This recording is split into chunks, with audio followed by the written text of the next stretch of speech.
네, 스토리가 있는 뉴스, 스토리 뉴스 시작하겠습니다. 자, 지금부터 제가 드리는 말씀 어쩌면 아마 처음 들으셨을 겁니다. 이런 범죄가 있구나라는 건 아마 처음 아시는 분들 많을 겁니다. 잘 들어주시기 바랍니다.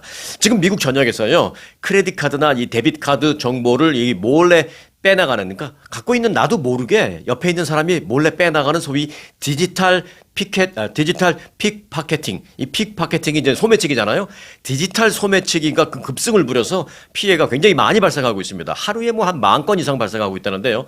자, 그래서 크레딧 카드 갖고 다니신 분들은 모두 다 이 소식을 잘 들으시기 바라겠고, 모두 다 주의하시기 바랍니다. 자, 경찰이 최근에 발표한 내용인데요. 최근에 그 소형 스캐너를 이용해서 지갑이나 상대방의 지갑이나 가방 속에 있는 크레딧 카드의 정보를 단 몇 초 만에 이 디지털로 이 무선으로 탈취해 가버리는 그런 피해 사례가 늘고 있다라는 것입니다.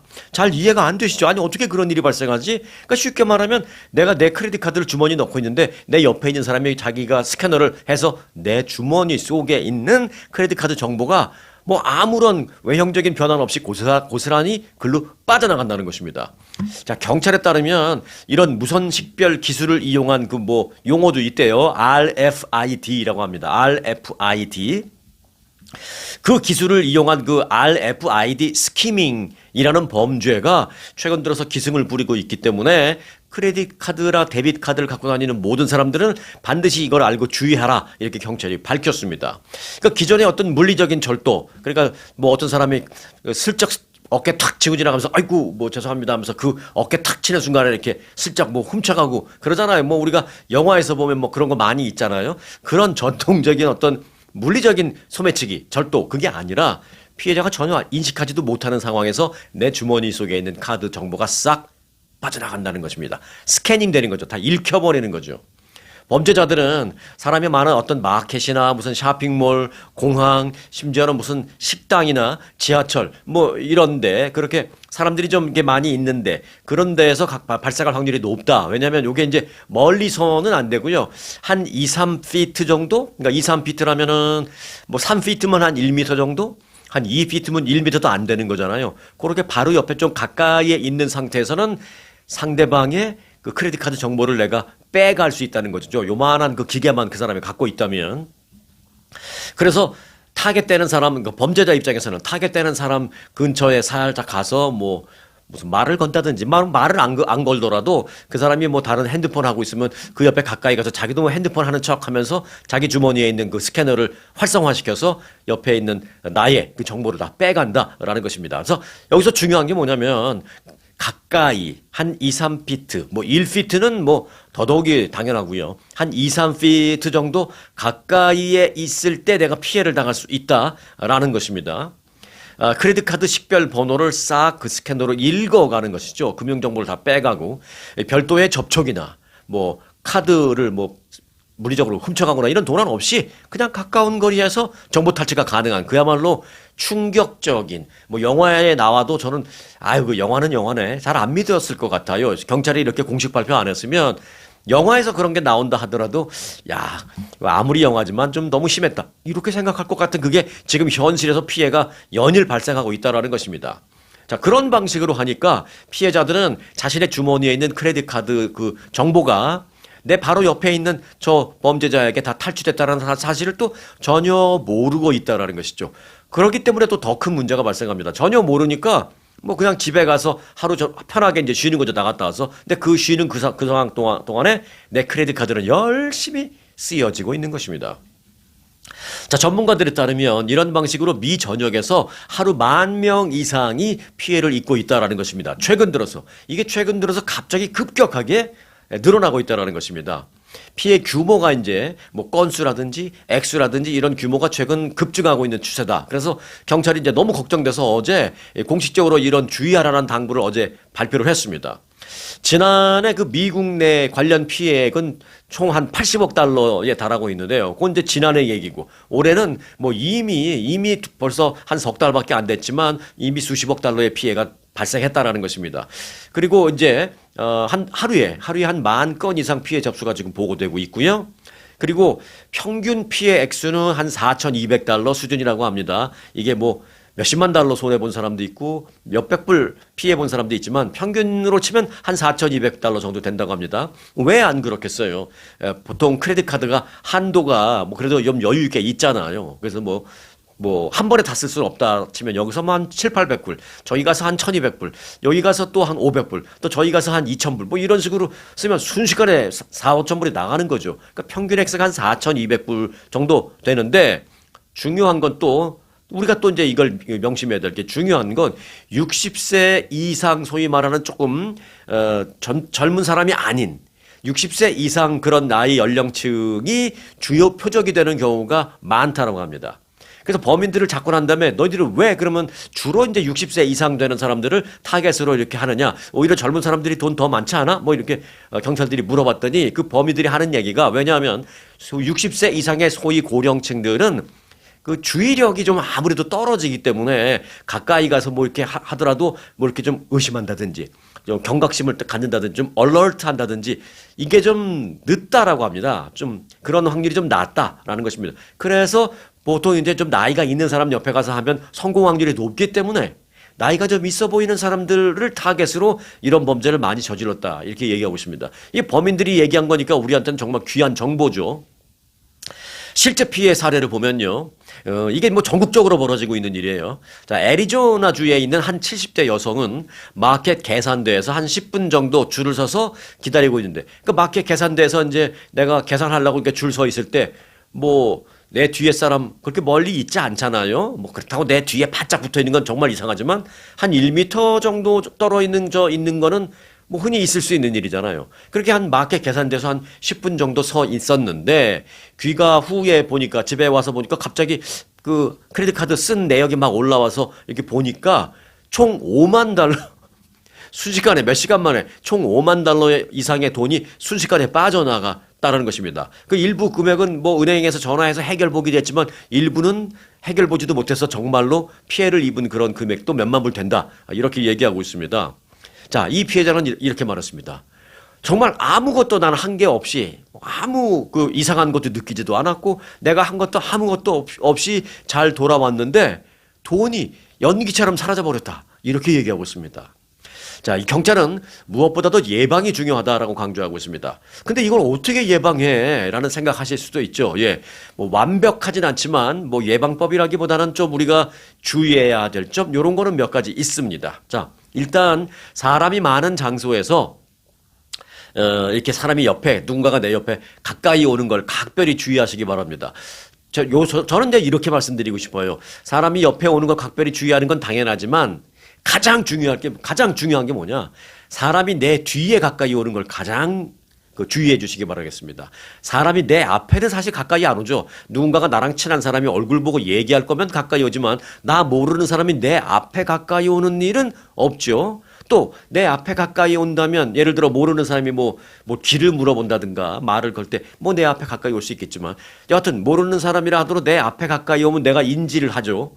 내 앞에 가까이 누군가가 있다는 걸. 그래서 그가 무슨 이상 행동을 하면 내가 인지하죠. 그렇기 때문에 이 범죄자들은 항상 타겟되는 사람 뒤쪽으로 가까이 갑니다. 그 다음이 이제 옆쪽으로 가까이 가고요. 그래서 사람이 많이 뭐 그런 장소에서 지갑을 가능하면 앞주머니나 몸 가까이에 보관하라. 남자들은 이제 뭐 상의가 있으면 안주머니, 절대 바지 뒷주머니 이런 거는 제일 안 좋다라는 것입니다. 그리고 크레딧 카드에 사용을 했을 때 이렇게 내 전화기에 연동시켜서 전화기에 이제 사용했다는 게 계속 내역이 뜨도록. 그리고 또 그 내역도 왜 한국의 영화 보면 띨릉 띨릉 막 이렇게 뜨잖아요. 그런 식으로 가능한 한 내 전화기와 연동시켜서 사용이 뜨도록 또 더 바라는 게 있다면 그게 뜰 때마다 소리가 뜨도록 뭐 이런 식으로 좀 활성화시켜 놔라.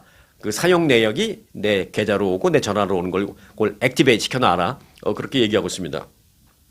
그리고 이제 불필요한 카드 휴대는 줄여라. 내가 뭐 오늘 마켓 보러 가야 되는데 뭐 오늘 마켓 봐야 되니까 계산해야 되니까 카드 가야지. 카드 뭐 갖고 있는 건 막 줄줄이 다 갖고 갈 필요까지는 없다. 네. 저도 가끔 좀 혹시 뭐 괜히 뭐 본의 아니게 뭐가 좀 스크래치가 나서 크레딧 카드가 안 되거나 그러면 좀 낭패니까 한 2개 정도는 백업으로 한 2개 정도 갖고 다니는데 뭐 거기까지는 오케이. 근데 그 필요 이상의 것은 많이 갖고 다니지 마라 가능하면 뭐 그렇게 경찰들은 얘기하고 있습니다. 그리고 이제 다시 정리를 좀 해드린다면, 자, 밖에 나가는데 크레딧 카드를 안 갖고 나갈 수는 없으니까 피해를 막기 위해서는 카드를 넣은 지갑이나 핸드백을 가급적 내 앞쪽에 해서 갖고 다녀라라는 것입니다. 여성분들은 이제 핸드백 뭐 어깨에 미시는 경우도 있나요? 그럼 어깨에 미시면 좀 이렇게 당겨서 앞쪽으로 핸드백이 오게 하고요. 이게 무슨 참 서글프죠. 네, 이게 무슨 관광객도 아닌데 관광객들은 앞에 무슨 전대처럼 이렇게 복대처럼 차고 다니는 경우도 있는데 그게 왜 그러겠어요? 관광지에서 내가 막 관광하다 보면 정신없는 상황에서 피해를 입을까가 앞에다 차는 거잖아요. 뭐 그렇게까지는 안 하지만 핸드백을 이렇게 어깨에 맸으면 가능하면 앞쪽으로 돌려서 할 것. 제일 나쁜 게 이제 뒤쪽에 있는 겁니다. 그럴 일은 없으시겠습니다만은. 그리고 남자들 같은 경우에는 바지 뒷주머니에 넣는 것이 가장 위험합니다. 앞주머니에 있으면 그래도 범인들이 내 앞에 바짝 다가올 수는 없으니까 상대적으로 좀 안전할 수가 있겠죠. 네, 뭐 바지 주머니에 넣는다 하더라도 바지 주머니 앞쪽에 있다면 누군가가 내 뒤에 있다면 그거는 이제 스캔이 안 되겠죠. 예, 그 전파가 내 몸 때문에 통과를 되진 않을 테니까. 여하튼 그렇게 해서 가능한 한 몇 가지를 좀 주의하라라는 어찌 보면 약간 궁여지책 같은 건데 그렇게 주의하라라는 것을 이제 경찰도 얼마나 답답하니까 이렇게까지 얘기를 했습니다. 자, 여성분들은 핸드백 어깨에 메고 뒤쪽이나 특히 옆쪽으로 메는 것도 위험합니다. 그리고 옆으로 지나가는 척 하면서 갑자기 내 옆에 서서 갑자기 안 지나가고 서서 핸드폰 하는 척하고 하는 그런 사람들 딱 보면 뭐 대놓고 그 사람 의심스러운 눈초리를 보내실 필요는 없어요. 그냥 슬그머니 한 두세 걸음 조금 떨어지면 됩니다. 그러니까 누군가가 내 옆에 지나가다가 갑자기 내 옆에 서서 지나가지 않고 갑자기 서서 뭐 이렇게 멈칫하고 이제 하는 척 하면 두세 발걸음 옆으로 떨어지시기 바랍니다. 가능하면 한 5발자국 이상 떨어지면 안전하고요. 그게 이제 가장 위험하니까 좀 그렇게 해주시기 바라겠습니다. 이게 상상할 수도 없는 그런 방법으로 지금 피해가 많이 발생하고 있기 때문에 꼭 좀 유념해 주시기 바라겠습니다. 오늘 전해드릴 소식 중에서 이게 가장 중요하고 가장 급하다라는 생각 때문에 또 이제 바쁘신 분들은 이제 영상 보다가 이제 중간에 나가실 분들도 계시니까 일단 들어오신 모든 분들에게는 이 내용을 좀 제가 전해드리기 위해서 제일 먼저 이 소식부터 좀 전해드렸습니다. 꼭 인지해 주시기 바라겠습니다. 자, 두 번째 스토리 전해드리겠습니다. 골목길에서 난장판 싸움하고 돌아가면서 자, 이 골목길 다니는 사람들이 이제 여기 난장판 내 거 알아서 해 하고 간다라는 그런 스토리 전해드리겠습니다. 이게 좀 우스갯소리로 내가 좀 표현을 했습니다만은 지금 미국이 이란과의 전쟁을 하고 있는데 이제 마지막 이제 종전을 하기 위해서 좀 출구 전략을 짜고 있는데 요런 좀 비난을 많이 받고 있는 그런 상황이라 한번 제가 좀 드라마타이즈 해봤습니다. 자, 여하튼 팩트는 이겁니다. 트럼프 대통령이 미군이 이란 전쟁을 오래 수행하지 않을 것이다 라고 말하면서 이 호르무즈 해협 그 개방 문제는 그 호르무즈 해협을 이용하는 나라들이 해결할 것이다. 이렇게 말했습니다. 두 가지 포인트가 있어요.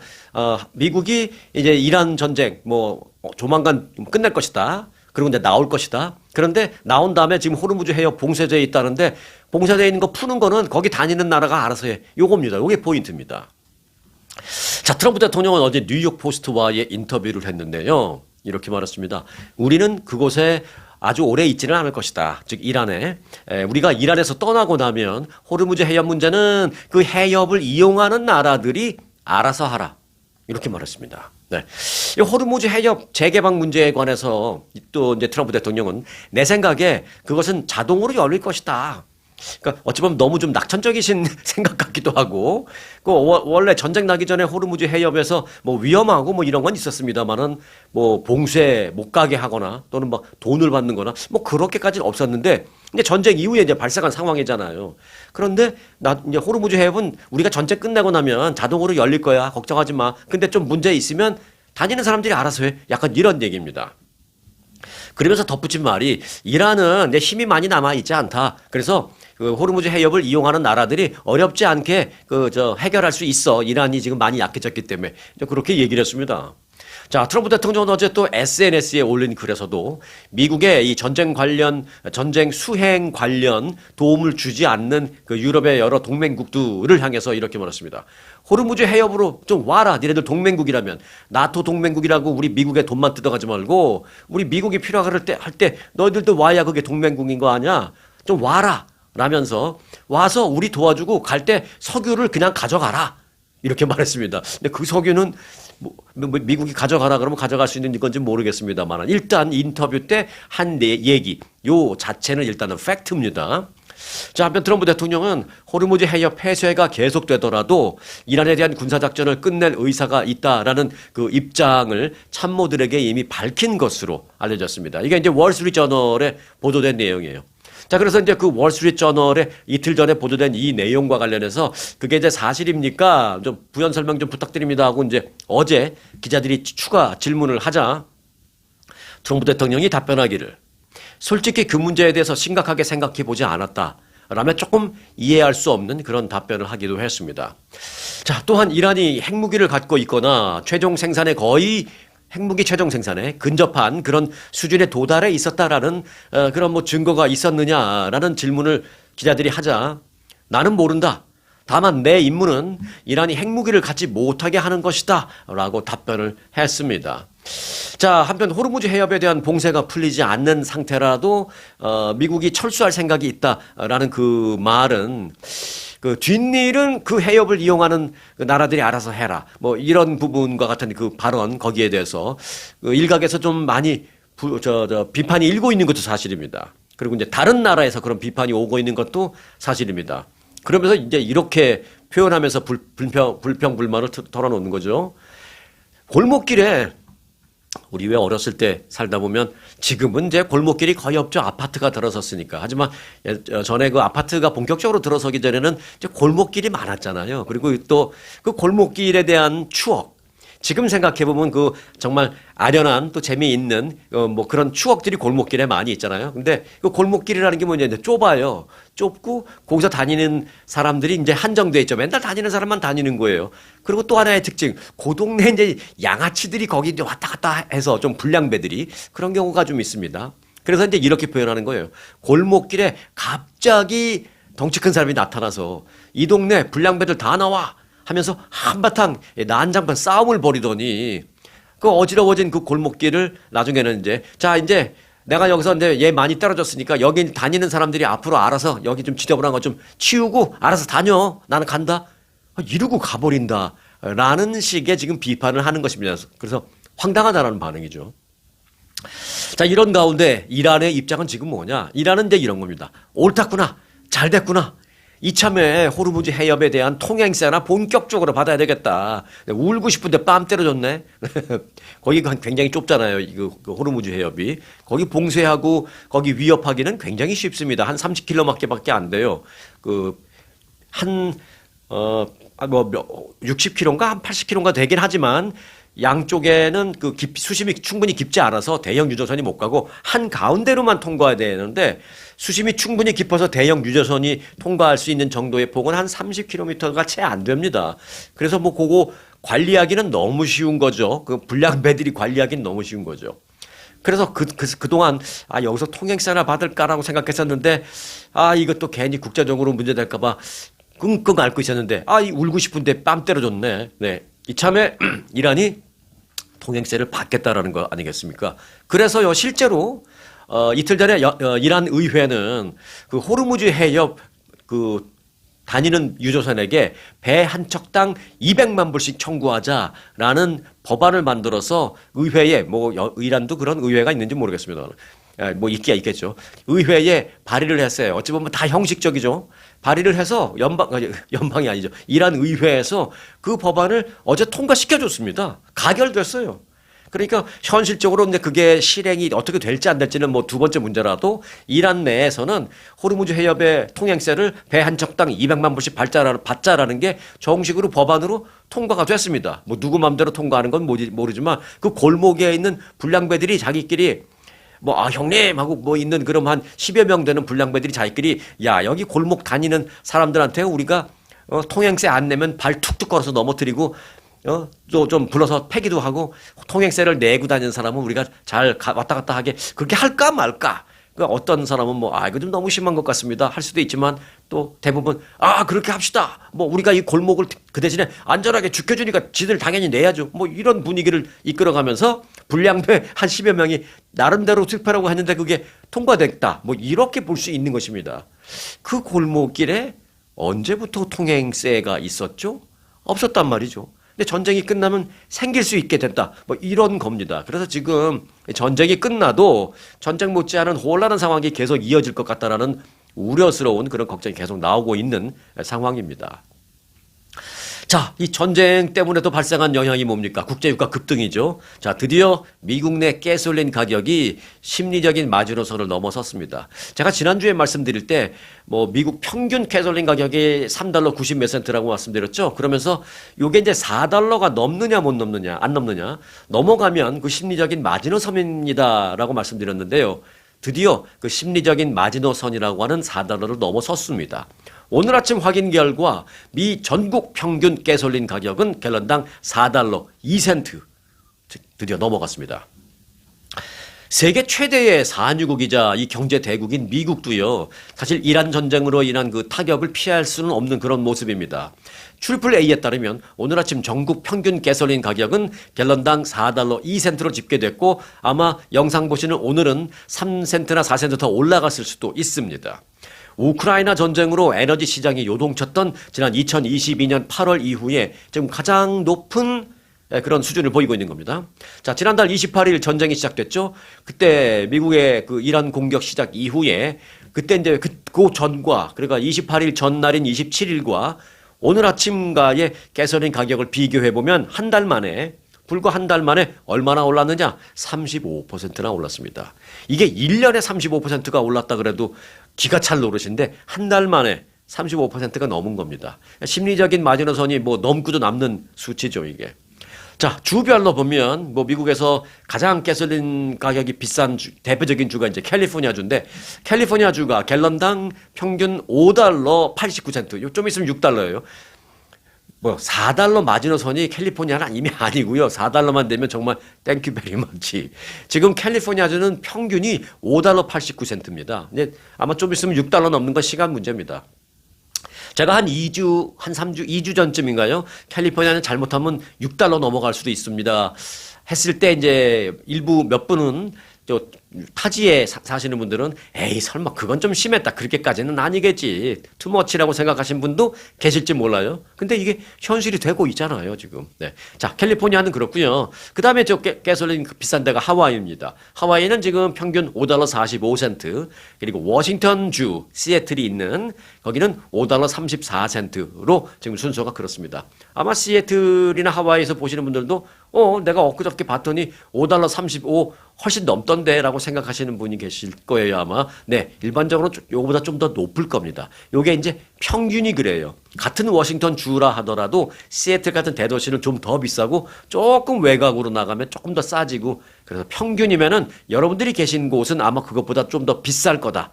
그렇게 보시면 될 것 같습니다. 저도 사실은 캘리포니아 주가 5달러 89라 그러는데 이거보다 비싸게 넣고 있습니다, 지금. 네.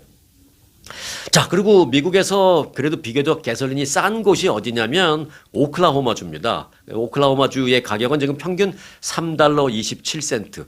와, 오클라호마주에 사시는 분 계신가요? 계시면 댓글로 한번 좀 그 상황 좀 알려주시기 바라겠습니다. 요즘 거기 가솔린이 얼마 되는지 정말 부럽네요. 3달러 27센트가 평균이라면 조금 외곽이면은 요거보다 쌀 수도 있잖아요. 그러면 캘리포니아의 반값입니다. 반값. 예. 정말 부럽다라는 말씀을 드리고요. 자, 여하튼 지금 평균 갤런당 4달러 라는 게 이제 문제인데 이건 이제 미국인들의 고물가로 피부를 실제적으로 느끼면서 소비 행태를 실제적으로 바꾸는 터닝 포인트가 되는 게 갤런당 4달러라는 숫자입니다. 가솔린이 조금 올라요 해도 이제 그 4가 넘지 않고 한 뭐 3달러 80 얼마 요 상태에서 이제 살짝 왔다 갔다 하면 사람들이 가스값이 요새 많이 오르네 뭐 컴플레인을 할 수 있지만 그렇다고 당장 나의 소비 행태를 바꾸는 데까지는 아직 하지 않는 뭐 그런 정도인데 여기 4달러가 넘어가면 실제로 바꿉니다. 소비 행태를. 뭐 2개 살 거 하나 사든지 100불짜리 살 거 80불짜리 사든지 외식 갈 거 안 가든지 막 그렇게 바꿉니다. 실제로. 스탠퍼드 대학 경제연구소는 가솔린 가격이 대략 한 1달러 오를 때마다 사람들이 경제에 대해서 부정적으로 생각하는 퍼센테이지가 5%씩 뛴다. 이렇게 말하고 있습니다. 자, 그런데 일반 승용차 우리가 넣는 가솔린 말고 디젤 가격은 더 문제입니다. 디젤, 이게 이제 대형 트럭 같은 데 넣는 거잖아요.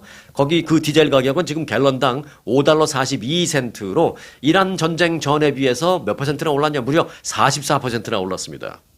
디젤은 트럭과 무슨 화물열차, 대형 선박, 뭐 고기잡이 어선, 뭐 이런 그런 그다음에 이제 공사용 뭐 포크레인 이런 거 다 디젤을 씁니다. 그래서 디젤 가격 상승이 장기화될 경우에는 이제 트럭 다니는 그 비용이 올라갈 거 아니에요? 그래서 이제 물류비 같은 거가 자극을 받게 됩니다. 그러면 전반적인 제품 가격의 상승으로 이어지습니다. 예를 들어서 뭐 그 디젤 그 대형 트럭에 들어가는 디젤유와는 전혀 상관없어 보이는 예를 들어 뭐 한인마켓에 갔는데 김이 전에만 해도 이거 하나에 뭐 5불에 샀는데 갑자기 6불이네? 이거 왜 올랐지?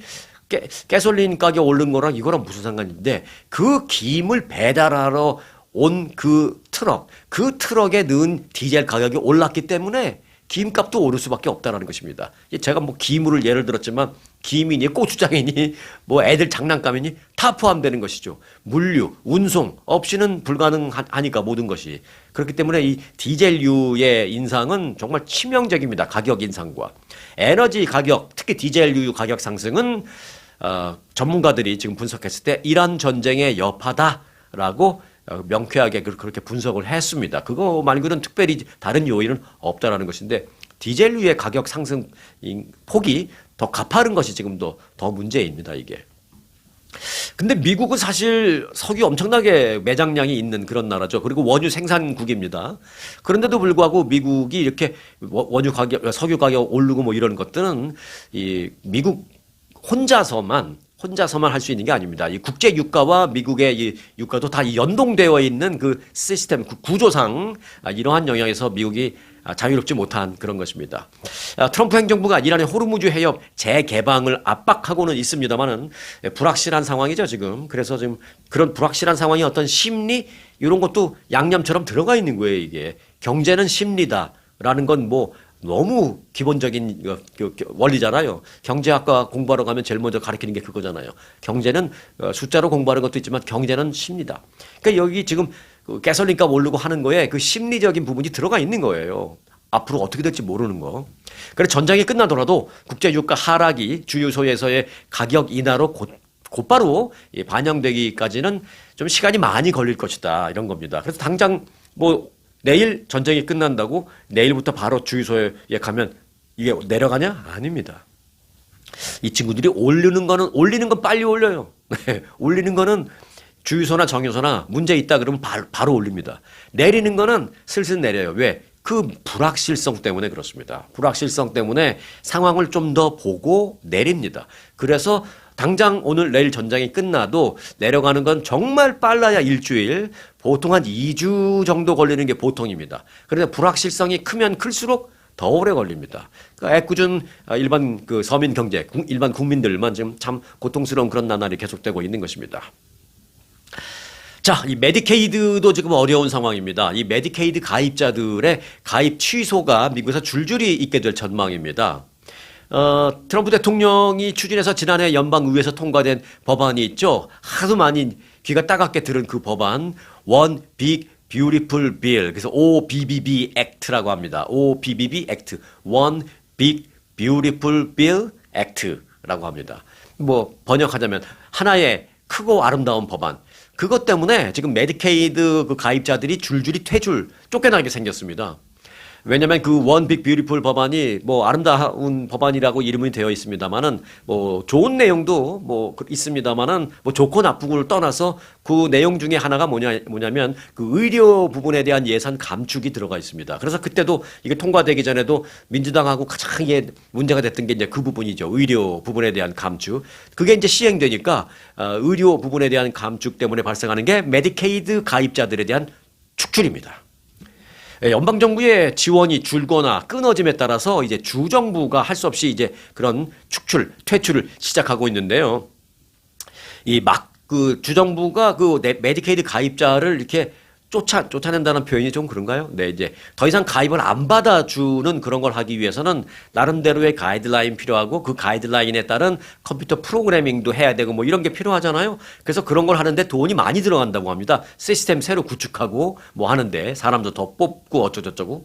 그래서 이로 인해서 수백만 명의 저소득층이 이 메디케이드에서 퇴출될 그런 위기에 처해져 있는데 그렇게 퇴출을 하기 위해서 주정부가 지금 돈을 쓰고 있다고 합니다. 그러면 아니 돈을 쓸 돈이 있으면 왜 퇴출시켜? 네. 쓸 돈이 요만큼이라면 그걸 써서 메디케이드 가입자를 이만큼 퇴출시키면 세이브되는 돈이 이만큼 되니까 지금 요만큼 쓰는 겁니다. 자격심사 강화, 뭐 근로 요건 도입 등등으로 저소득층의 그 의료 접근성이 앞으로 굉장히 어려워질 것이다라는 분석이 좀 나오고 있습니다. 자, 이번 정책의 가장 큰 특징은 돈을 들여서 비용을 들여서 메디케이드 대상자를 줄이는 구조다. 지금 전문가들은 이렇게 말하고 있습니다. 어찌 보면 좀 웃기죠. 네. 돈을 들여서 메디케이드 가입자들을 추출시키는 것이다라는 것입니다. 주정부는 새로운 시스템 구축과 또 새로운 시스템 개편 네, 지금 뭐 수천만 달러씩을 투입하고 있습니다. 그런데 궁극적으로는 그 돈을 들여서 어디다 쓰느냐? 가입자 수를 줄이는 데 쓰고 있다라는 것입니다.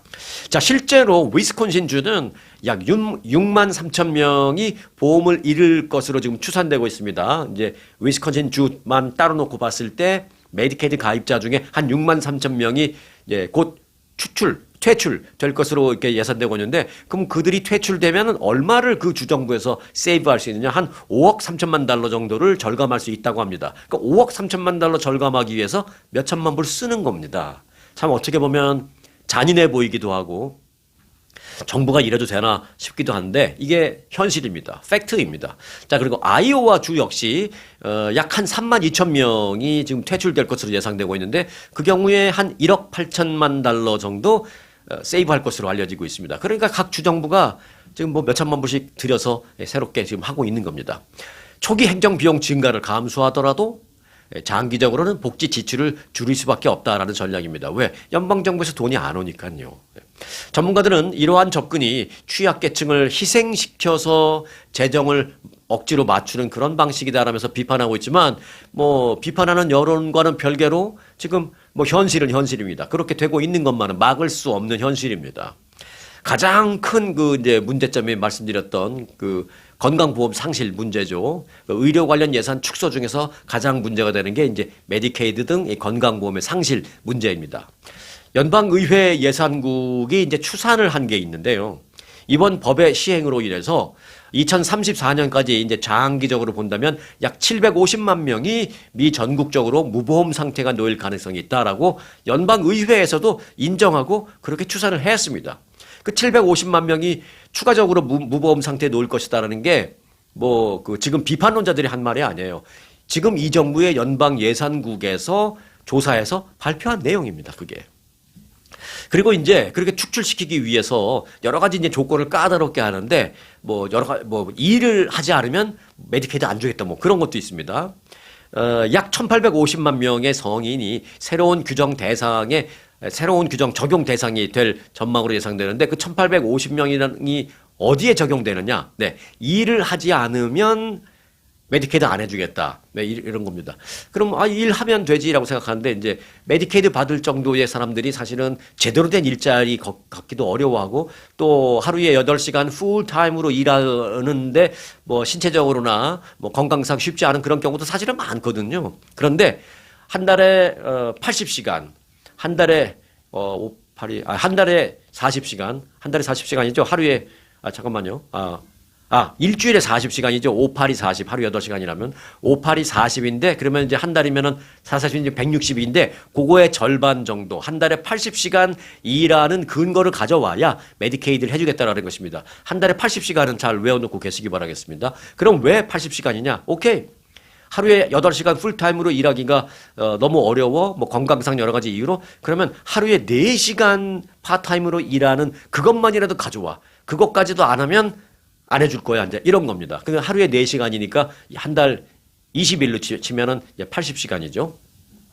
그렇게 이제 조건을 까다롭게 하면 결국은 이제 그걸 조건을 못 맞추면은 추출될 수밖에 없는 사람들이 1,850만 명이나 될 것이다. 라는 것입니다. 아이오와주 지역의 한 보건 관계자는 수천만 달러를 들여서 시스템을 바꾸면서 정작 저소득층을 이렇게 배제하는 정책은 지금까지 한 번도 본 적이 없는 참으로 어찌 보면 좀 처절한 냉혹한 그런 정책이다라고 얘기하고 있습니다. 하지만 뭐 현실은 현실입니다. 앞서 말씀드렸다시피 결국 이번 법안은 주정부 재정 부담 증가와 연방 정부로부터의 지원 예산 중단 그리고 뭐 민간업체 수익 확대라는 여러 가지 어려운 그런 얽힌 구조 속에서 가장 취약한 계층, 그러니까 민간업체의 수익 확대 뭐 이런 건 뭐냐면 이제 트럼프 대통령이 제일 싫어하는 게 그거잖아요. 연방정부에서 돈 써서 보냈더니 이게 뭐 민간 보험업체만 배불리고 말이야. 내가 그러면 직접 그 국민한테 돈을 줄게 지금 이런 얘기인데 아직 그게 뭐 어떻게 준다는 건지 나오지는 않았어요. 그래서 이제 민간업체 수익 확대가 꼴 보기 싫어서 이제 트럼프 대통령이 이제 이런 거 하고 있는 건데 그렇다면 빨리 개개인에게 돈을 줘야 되는데 돈을 주는 게 아니라 지금 요건만 까다로운 게 지금 만들어지고 있는 그런 상황이거든요. 그래서 이게 빨리 연방 정부에서도 각 주정부에 지원금을 더 주던지 아니면은 뭐 주정부 패스하고 연방 정부가 각각 개인에게 의료비를 직접 뭐 한 달에 300불, 400불, 600불이라도 보내주면서 이걸 보내줄 테니 너희가 알아서 돈 뭐 몇백 불 매칭해서 건강보험 네가 들어. 1200불짜리 들었다는 걸 입증하면 600불 보내줄게. 뭐 이런 식의 이게 빨리 있어야 됩니다. 안 그러면 정말 1850만 명 이상이 거기다가 플러스 750만 명, 수천만 명이 무보험 상태에 놓일 가능성이 매우 높기 때문에 이게 상당히 지금 아주 위험한 그런 상태가 됩니다. 이런 걸 저런 걸 다 하려면 연방정부가 지금 어떻게 돼야 돼요? 전쟁을 빨리 끝내야 됩니다. 전쟁이 끝나야 이제 바로 이제 내실을 기하는 국내 집안 살림 할 거 아니에요. 근데 지금은 집안 살림을 하기에는 워낙에 전쟁이라는 중차대한 문제가 있기 때문에 지금 이게 안 되는 겁니다. 그래서 빨리 전쟁이 끝나야 되는 이유가 또 이런 것 때문에라도 있는 것입니다. 자, 다음에는 조금 흥미로운 소식 하나 전해드릴까요? 네, 제목을 제가 한번 이렇게 접었는데요. 평양 만수대 광장에는 김일성 동상 그리고 마이애미에는 트럼프 동상 이렇게 졌습니다. 어우,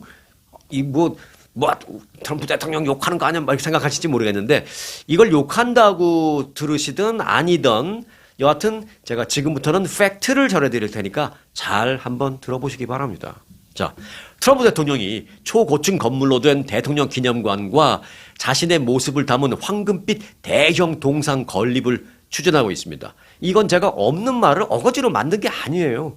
이거는 여러분들 뉴스에서 찾으면 얼마든지 있습니다. 이거 팩트입니다. 자, 초고층 보통 대통령 기념관이면은 저도 뭐 이 LA 인근에 있는 뭐 레이건 대통령 공화당 출신이죠. 레이건 대통령 뭐 기념관 뭐 다 가보고 했습니다만은 그냥 단층짜리 근데 높이는 한 2, 3층 정도 되는 거 되게 좀 높게 보이는 단층짜리 그런 뭐 빌딩이고 건물이고 이제 그렇지 뭐 이게 초고층 빌딩은 아니에요. 근데 초고층 빌딩 대통령 기념관을 만들면서 그 안에 자신의 황금빛 대형 동상을 건립한다라고 한 겁니다. 근데 이건 누가 얘기했느냐? 트럼프 대통령을 비난하려고 하는 비판론자들이 얘기한 게 아니고요. 누가 얘기했는지 아세요?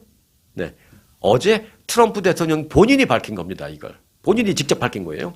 자, 트럼프 대통령은 플로리다주 마이애미 시내에 건설 예정인 대통령 기념관의 조감도를 담은 비디오 영상을 어제 직접 공개했습니다. 그 비디오 영상은 이제 100초 분량인데요. 47층 높이의 그 초고층 빌딩이 정말 주변을 압도하는 그런 규모로 영상 속에 나타납니다. 이제 물론 지금은 버추얼로 그냥 만든 거지만, 자, 꼭대기에는 첨탑이 또 높게 솟아 있고요. 건물 상단에 큼직하게 트럼프라고 딱 쓰여 있습니다. 대통령 전용기로 보이는 대형 항공기 옆으로 황금색 에스컬레이터가 설치되어 있습니다. 그 비행기를 타고 딱 에스컬레이터 타고 올라가는데 비행기 타는 에스컬레이터는 황금색.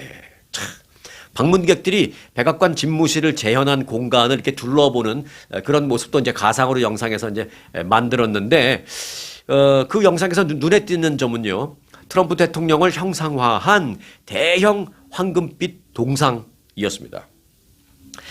강당처럼 보이는 공간에 영화관이나 뭐 영화관 우리가 일반적으로 보는 영화관의 한 10배 정도 되는 그런 넓이, 그런 규모의 이제 강당 같은 건데, 일반적으로 앉아 있고 이제 무대는 이만큼 높고 그 강당 한가운데 보면은 쫙 황금빛 동상이 서 있습니다. 그게 트럼프 대통령이 모습인데 딱 손 딱 들고 있는 동상이 보입니다.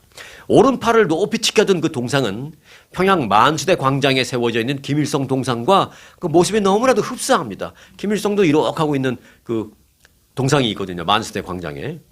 또 그 대형 그 무대, 그 강당 무대 한가운데도 그게 있고요. 또 이 건물에 들어가는 입구에도 트럼프 금빛 동상이 세워져 있습니다. 그러니까 요 영상대로라면 트럼프 대통령이 어제 발표한 영상대로 정말로 그렇게 기념관이 세워진다면 트럼프 대통령의 황금빛 동상은 2개가 세워지는 거예요.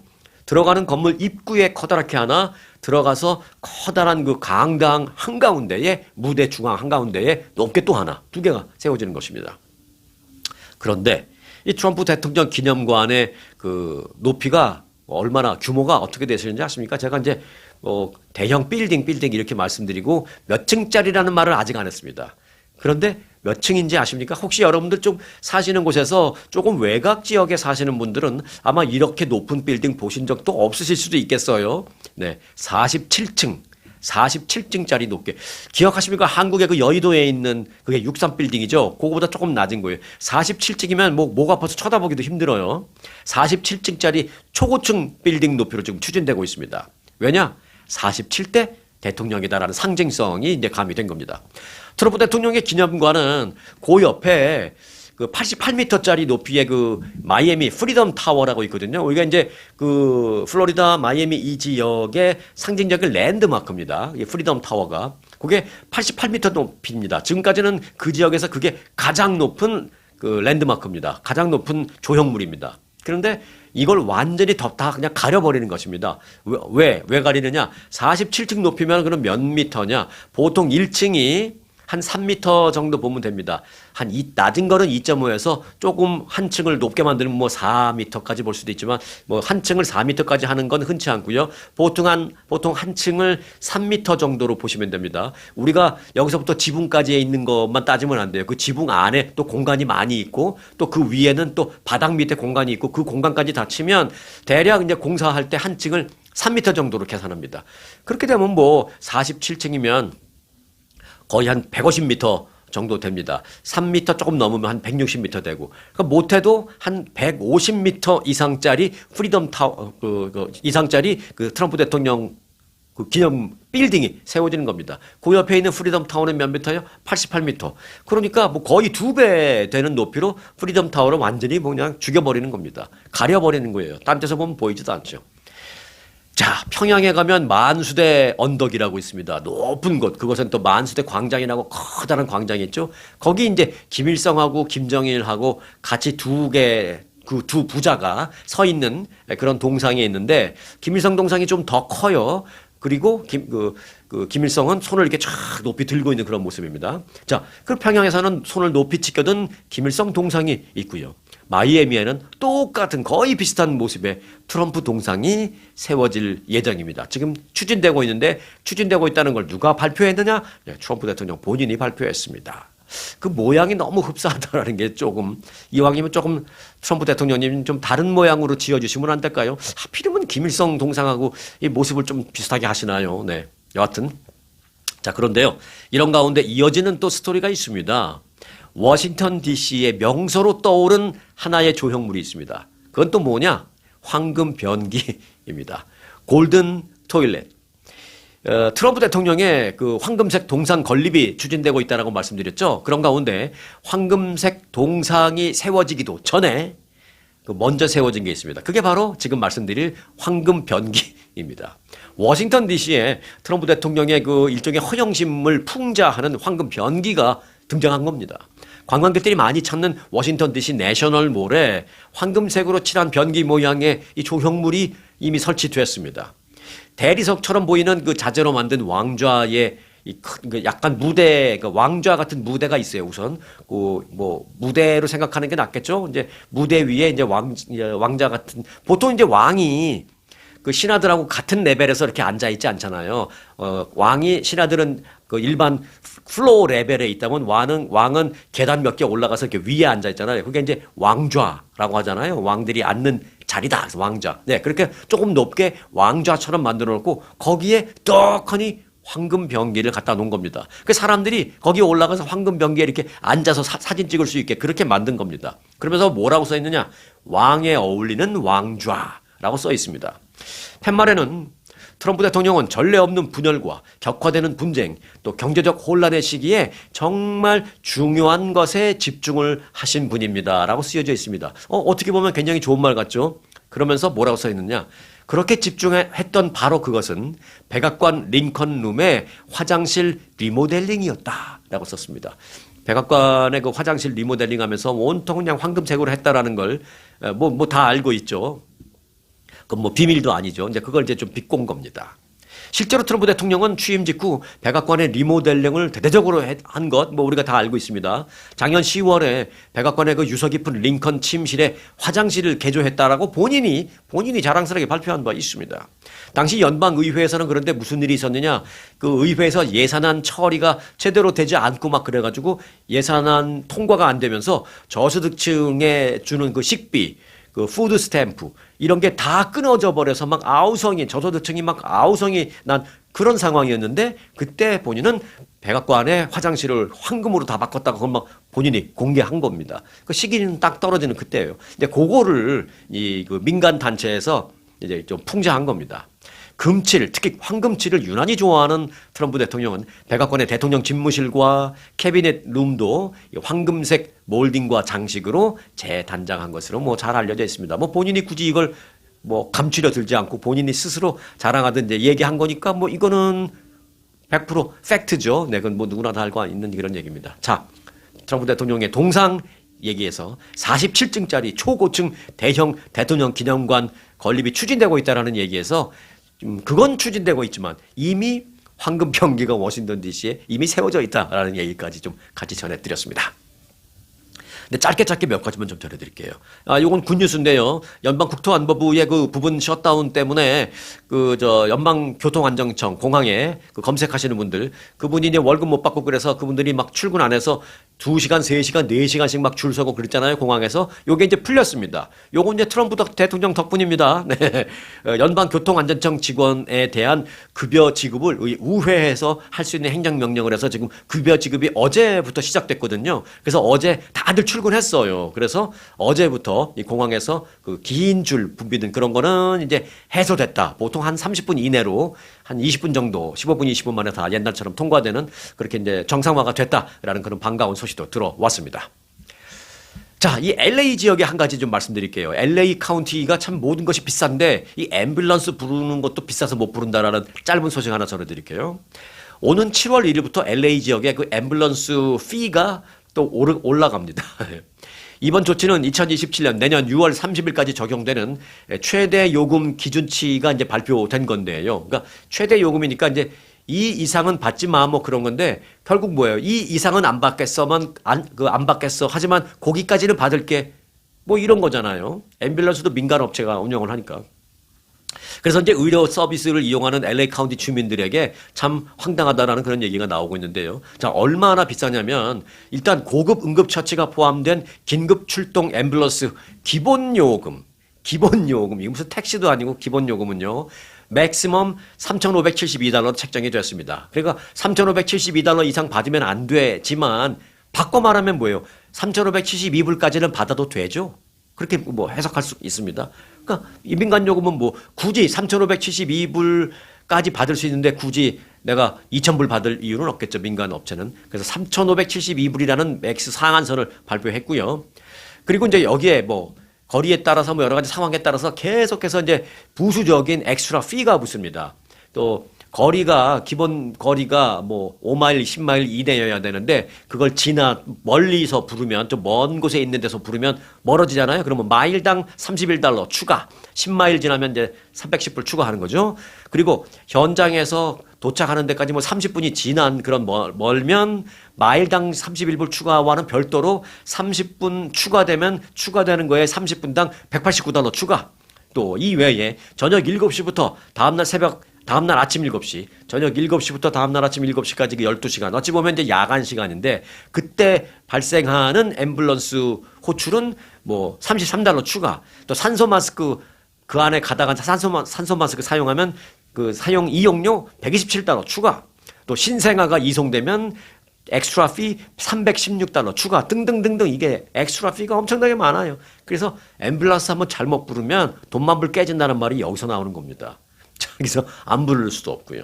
그래서 보건당국은 이런 말을 했습니다. 이게 무슨 보건당국이 할 만한 책임 있는 말인지는 참 허탈합니다만 응급 상황에는 비용보다 생명이 우선인 건 맞지만 앰뷸런스를 부르기 전에 보험이 있다면 갖고 있는 보험의 커버리지 내역을 좀 미리 상세하게 확인하는 것이 좋을 것 같다. 이렇게 말했습니다. 보험에서 커버 안 되는 부분은 사용하지 말라라는 것이죠. 네, 미리 그걸 잘 알고 있으라는 것이죠. 그럼 보험 없는 사람은 어떡하라는 거예요? 네, 돈 내야 됩니다. 한 돈만 불 깨집니다. 다만 일시불로 내는 건 아니라서 뭐 한 달에 내고를 해야 되겠죠. 내가 한 달에 100불씩 낼게, 50불씩 낼게. 어느 세월에 그걸 다 갚아요. 여하튼 그렇게 앰뷸런스 부르기도 어려운 그런 상황이 됐다라는 LA 카운티의 얘기를 좀 잠깐 전해드렸습니다. 위급한 상황에 불러야 되는 앰뷸런스. 이걸 돈 계산을 막 하면서까지 이걸 불러야 되나 말아야 되나 그 위급한 상황에서 그걸 고민해야 되는 그런 상황. 참으로 뭐 서글픈 현실이다. 뭐 그런 생각이 들긴 합니다. 자, 오늘은 여기까지 하도록 하겠습니다. 네, 여기까지 끝까지 함께 해주신 여러분들은 특별하게 제가 감사의 말씀을 드리겠습니다. 네, 오늘 영상 마칩니다. 아주 특별한 아주 즐거운 아주 기분이 좋은 아주 편안한 아주 행복한 아주 추억의 남을 같은 코스 같은 일정이라도 추억은 차이가 납니다. 고객 만족도 1등 아주 투어. 내 인생 최고의 순간 1등 여행 아주 좋은 아주 투어 아주 좋은 213-388-49